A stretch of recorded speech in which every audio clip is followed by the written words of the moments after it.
All right. Welcome back. It feels like forever since I have been with you guys and filmed one of these videos. I said it in my sermon on Sunday, but that week in between Christmas and New Year's and getting everything back together just sort of feels like there's no sense of time. It could be any day, it could be any time of day.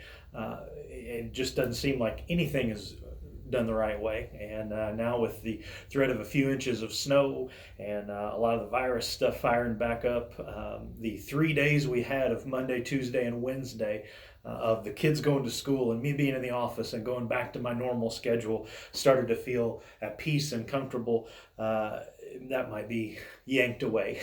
But we don't know what will happen today. Don't know what will happen tomorrow. Don't know what's going to ever happen, really. I even preached on that on Sunday. If you tuned in and you saw that, we know that the Lord has our days numbered, but as far as we're concerned, we're here for a short time, but a mist. And all we can do is say, if the Lord wills, then I will be in the office tomorrow. I will be getting ready for my sermon. And if the Lord does not will, then we will have a different plan. So welcome back. I'm glad you are here. And I'm excited to take a look at our scriptures today. We're going to be in Matthew chapter 20. We're going to finish the chapter up in just verses 29 through 34. So not a lot of verses. But we are going to read Mark's version and Luke's version of this because it is kind of a short passage, and I want to highlight a few differences. I think it's good every now and then to say, okay, this is what Matthew says, and how does Mark tell that story? How does Luke tell that story? And to kind of examine some of the differences and what do they pick up on? What do they notice? What's the emphasis of everything? So Matthew chapter 20 is where we're going to start off at, verse 29. And as you get ready and you turn to your Bibles or open up your, maybe you got Max got a new iPad for Christmas. He saved all of his money from his birthday and Christmas up, and he bought this new iPad, and he is excited to use that. He's got a Bible app. Has been reading on that and doing a lot of different things. So maybe you've got a new piece of technology, a new phone, a new tablet, whatever it is. If you've got that, or if you just got your old-fashioned Bible, crack it open. Get ready to go to Matthew chapter 20, and that's where we'll start. And before we start, I'd like to ask you to pause the video and to pray a little bit for the ones that we have been mentioning for the last few weeks. Definitely want to be in prayer for Dennis Haney. He was told that the tumor that he has is inoperable in his liver. We just pray that God is going to take care of that and is going to give him peace and comfort, as well as Linda as she helps take care of him, and the doctors and the nurses as they figure out what all the plan is, treatments and all that sort of thing. So we just want to pray for Dennis, pray for Linda, and pray for the whole Haney family. Also want to ask you to be praying for Don Adams. He is getting some good news, but is still a little unsure as to when he's going to go down to Nashville. He's got a couple of appointments here in town, but we do want to pray for Don, that he continues to recover and does well.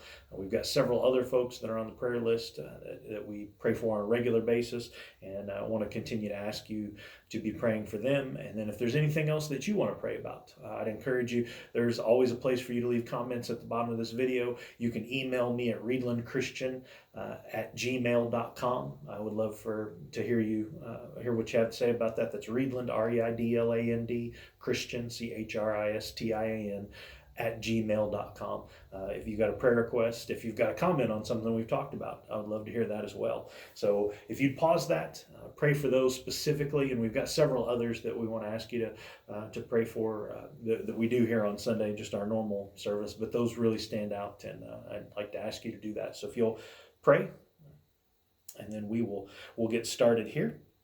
Matthew chapter 20. This is, in the grand scheme of things, it is a very similar story to some of the other healings that we have seen take place. And yet, even though there's some similar verbiage, some similar phrases that are used, it's a very unique story to itself. So Matthew says, verse 29, and they went out of Jericho. A great crowd followed him, and behold, there were two men, blind men, sitting by the roadside. When they had heard Jesus passing, they cried out, "Lord, have mercy on us, son of David." The crowd rebuked them, telling them to be silent, but they cried out all the more. They said, "Lord, have mercy on us, son of David." Stopping, Jesus called to them and said, "What do you want me to do for you?" And they said, "Lord, let our eyes be opened." And Jesus, in pity, touched their eyes, and immediately they recovered their sight, following him. So in Matthew's version, it says there were two. Mark and Luke both have, Mark specifically names the individual that was healed. Bartimaeus, or blind Bartimaeus, as sometimes he's called, was a beggar. He was the son of Timaeus. So he is specifically named in Mark's version. And then in Luke, it says as they drew near to Jericho, a blind man was sitting by the road. So just one. Matthew tends to write to a Jewish audience. It was not uncommon for anyone that had a disability, anybody that was sick and infirmed, that was not allowed to go into the temple to worship or not welcome in society at that time, to sit outside of the city gates and to beg. Anybody that was begging, anybody that wasn't able to make a ends meet. So it's very, I won't say possible. My guess is no one was there. Nobody knows for sure, but it would be hard for me to believe there weren't more than one person there. There were multiple people there, not just even the two blind men that were there, but it could be that there were some blind men. It could be there were some people that were just not able to walk, that were crippled, that were not able to work or do anything. It could be that there were some lepers that would congregate and hang out together because they weren't allowed into town, but people would kind of drop food off or provide for them in that way. So when a lot of people look at this and they say, oh, see, the Bible contradicts itself. So there were two blind men is what Matthew says. And then, Mark just got one guy and he names him. And then Luke has, that there was a single dude that was sitting there. It's more than possible for two people to be there. Not just two people, but more than two people. But because there's one particular one that stands out. And Mark, because he gives the most detail, I want to read that directly after we've read Matthew here. Mark chapter 10, starting at verse 46, it says, and they came to Jericho. And as Jesus was leaving Jericho with his disciples, a great crowd, it says, Bartimaeus, a blind beggar, the son of Timaeus, was sitting by the roadside. And when he heard that Jesus of Nazareth was there, he began to cry out, Jesus, son of David, have mercy on me. Almost word for word. Exactly word for word, almost what Matthew has. Lord, have mercy on us, son of David. So it could be that Bartimaeus was the one leading the charge, or saying, I know who that is. I've heard stories about this Jesus. I bet that's who it is. And he's calling out to Jesus. So again, the crowd tells him to be quiet. Verse 48, many rebuked him, telling him to be silent. But he cried out all the more, Son of David, have mercy on me. And Jesus stopped and said, call him. And they called the blind man, saying to him, take heart, get up. He is calling you. Verse 50, I love this added detail that Mark has here. He says, and throwing off his cloak, he sprang up and he came to Jesus. See, the only thing that wasn't working with him was his eyes. He was able to get up. He was, it says he sprang up. He was ready to go. So it was just that he couldn't see what he was doing. It wasn't that he was completely crippled. He wasn't, unable to walk, unable to speak. He was able to shout. He was able to process because he knew Jesus was there. Somebody had told him, and he was crying out to them. And he's able to spring up, it says. Came over to him. Jesus says, what do you want me to do for you? And the blind man said to him, Rabbi, let me recover my sight. And those words there, it says, recover the sight that Mark uses, kind of leads me to believe that maybe he had been able to see before and there was an accident or something happened and he wasn't able to see now. I think Matthew just says, let our eyes be opened. And in Luke, it actually says, Jesus said to him, recover your sight, your faith has made you well. And we'll get to that here in just a minute. But Jesus told him, go away, your faith has made you well. And immediately he recovered his sight and followed him on the way. So again, I want to take a look at two or three different things that are going on in these passages. You've heard Matthew and you've heard Mark now. The first of all is that 2 verses 1. I really feel like that it's not that big of a deal. If I told you that I really enjoy Kentucky sports, and there is a young man that came to play for our University of Kentucky football team from the University of Nebraska. Nebraska didn't have a great football program, has not been doing well in the last few years. They were a powerhouse back in the 80s and the 90s, but now they're just, not looked on as very good. And this young man didn't have a great time with them, probably didn't have a very good reputation, needed a change of scenery, and he came to the University of Kentucky. and we got a new quarterback. We got a new offensive coordinator that put in a whole new offensive scheme. But this young man, Wan'Dale Robinson is his name, broke the single season reception record. So he caught more passes than anybody ever had in the history of pass catching at the University of Kentucky, which we're not an offensive juggernaut, so that's not, it might not be as impressive as you would think, but it's still fairly amazing that in all the years that Kentucky's been playing football, this young man, Wan'Dale, had caught more passes than anybody had ever caught, and he had more receiving yards. So he caught more passes and he went for more yards than anyone had ever done in a single season. And for people to tell that story and to say, look, this young man came from Nebraska, set foot on the campus, changed the way that he looked at things, really doubled down and began to work and work and work. And he went out on the field and he caught every ball that he possibly could get to. And he took several big hits in Kentucky's bowl game, in the Citrus Bowl. They were playing Iowa. And he got all of those receptions. He got all of those yards. What an amazing story that young man has to tell. There's 10 other people that are on the offensive side of the ball. He didn't do that by himself. He didn't throw the passes to himself. He did a lot of running and evading, absolutely, but he had a lot of tight ends. He had a lot of linemen that were blocking for him. There were other people in the story, but for us to tell a story about how somebody benefited and for us to say one name doesn't mean that there weren't other people that were involved. It just meant that our focus is on that one person, Wan'Dale Robinson. The same can be said for young man Oscar Sheboy that came to us from West Virginia and played on our basketball team here in Kentucky. Was that needed a change of scenery, and the coach at West Virginia said that he wasn't a very hard worker, and that that they were able to do things when he left the team that they weren't able to do when he was on the team. And now that he's playing for Kentucky, he is far leading the league in rebounds, and he's just a big grown man. And for me to tell that story, for him to rebound, you have to have somebody to shoot. You have to have somebody to pass it to you.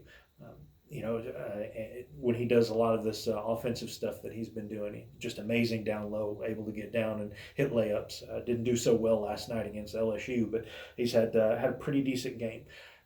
The point of me telling you all of that is that it's easy to get wrapped up in a detail. And if we're really looking for something to be wrong, we can find, well, I don't know if this lines up, or I don't know how I feel about that. Mark and Luke tell us the detail of one person. Mark specifically gives a name for that one person, Bartimaeus. That doesn't mean there wasn't more people involved.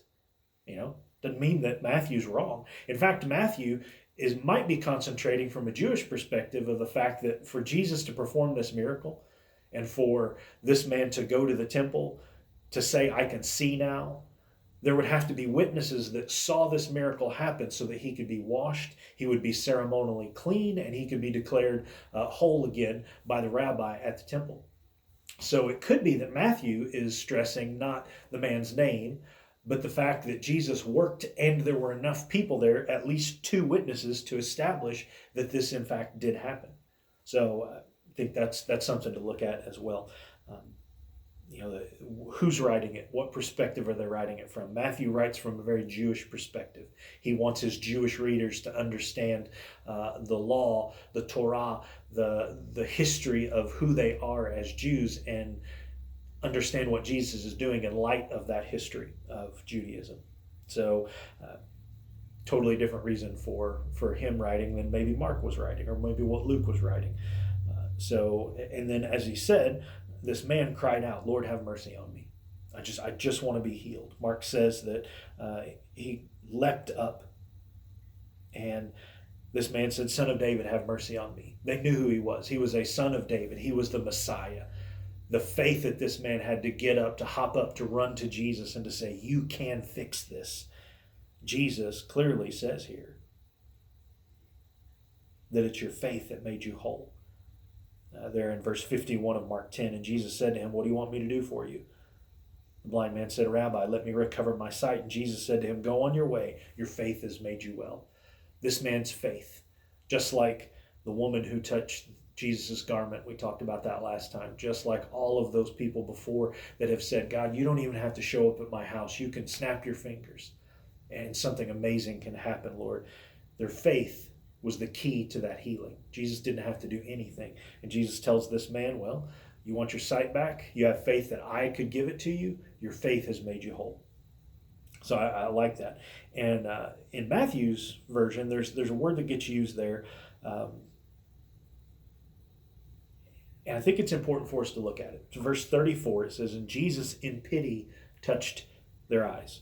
And immediately they recovered their sight and followed him. So pity sometimes looks, lost, and like, oh, isn't that sad that, they just don't have what we have. And it's almost a bit of arrogance where it's like, oh, man, those folks, they're not, they don't have it all. That's not really the root of this word to begin with. And to pity someone is to look on them lovingly. Jesus, it's said to have pity on the nation of Israel, not because like, oh boy, they're just, man, not good people. He's saying, I love these people so much, and I see they're like a sheep, a herd of sheep without a shepherd. I love them. I want the best for them. So when Jesus sees these men, sees in particular Bartimaeus, the one that the story is about here, and he sees, man, he wants to be made whole. He wants to be made right. He wants to go back, and he believes that I can do it. Jesus lovingly says, I see your faith, and I want to heal you. We see that here, just I believe it was a chapter or two ago, here in Matthew 20 and 19, where Jesus, it says that he was willing. He loved someone. He took pity on them. He had mercy on them. He said, I want to heal you. I am absolutely willing to do that. So there was a reason for that. So it says that right here that Jesus lovingly said, yes, I'll absolutely heal you. Your faith has made you well. Your faith's healed you, and I will be the instrument that it works through. And all of the translations say immediately the sight was recovered. It was restored. When God begins to act, he can do amazing things. And our version of immediate might not be his version of immediate. And let me say that too, is that if a lot of people look at this and they pray for something, they pray for healing, they pray for whatever it is that they're wanting, new job, a better relationship, whatever it is that you might be going to God about. And then when it doesn't happen, you're like, well, I don't have enough faith, or boy, it didn't happen immediately. It didn't happen right now. Things didn't change immediately. God's ways and God's timing is far above ours. So when we look at this and we see that they were immediately healed, in that time, that's exactly what needed to be done. God's power was shown in these people's lives. And the immediacy showed that he had the power to do things. We know God has the power to do things. So sometimes as we wait for ourselves or for our loved ones to be healed, as we wait for things to get better at our job, as we wait for things in a relationship to get sorted out, maybe our version of immediate isn't exactly what God's doing, but we're learning. We're learning patience. We're learning, to hold on. It could be that as we wait and we see, boy, I really want this to come about. I really want things at my job to get better, that God brings a better job into our life. He doesn't fix a bad job that we didn't really like, but we just needed a paycheck. He brings in an opportunity because we waited, because we were patient for things to unfold even better than we had ever dreamed. God is at work and doing some amazing things. He can restore anything that's been broken, anything that has been messed up, including our hearts. So don't beat yourself up when you fall short, when you sin. Confess it. Stand firm and say, I don't want to do this anymore, Lord. Help me not to fall back down into this temptation, to give in to this particular sin. And try your best. And if you mess up again, confess it and say, Lord, I want to do better. Please help me.